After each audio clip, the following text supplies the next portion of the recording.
Alors pourquoi le faire?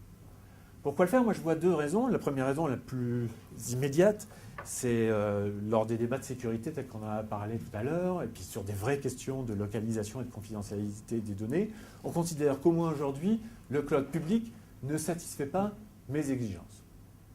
Je ne souhaite pas mettre mes données à l'extérieur. Si on prend la position de l'État, on peut difficilement envisager que, par exemple, le dossier patient d'un patient français ou le dossier de demandeur d'emploi d'un demandeur d'emploi en France soit à l'extérieur. Il y a un peu de barrière mentale, plus ou moins objective et plus ou moins subjective à ça, et donc ce mécanisme existe là.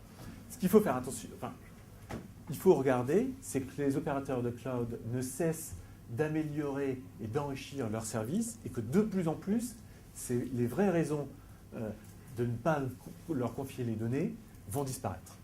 Et donc la deuxième raison de faire du cloud privé, à mon avis peut-être la plus intéressante, c'est de considérer que adopter le cloud, c'est une conduite du changement important. On a parlé tout à l'heure qu'il y a des nouvelles exigences de sécurité pour lesquelles il y a des solutions, mais qui ne sont peut-être pas immédiates d'appropriation par les entreprises. Et le cloud privé peut être une étape de préparation à l'utilisation du cloud public. Et ça, c'est intéressant à considérer en se disant, principalement, il y a trois choses à faire. Travailler sur la virtualisation, travailler sur l'automatisation et travailler sur le self-provisioning. Il y a plein de gens qui ont crié très fort sur Internet que cloud privé n'était pas égal à la virtualisation. Donc on est arrivé à certaines choses avec la virtualisation, mais que si on faisait que ça, on n'arrivait pas aux promesses de gain du cloud. Il faut au moins, à mon sens, travailler fortement aussi sur l'automatisation et sur le self-provisioning.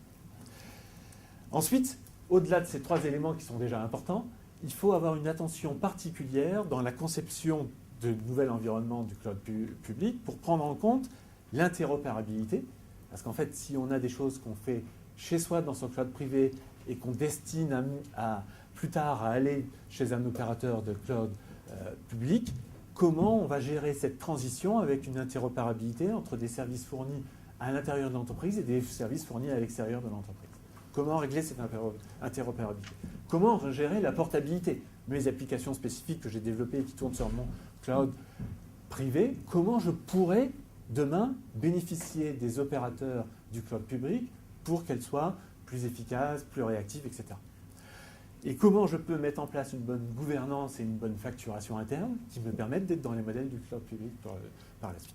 Et pour gérer, ce qui est toujours difficile, les périodes transitoires, et moi je suis à peu près sûr qu'il restera toujours des data centers gérés par les entreprises, donc un modèle hybride avec des choses qui coexistent, gérées à l'intérieur de l'entreprise et gérées à l'extérieur de l'entreprise.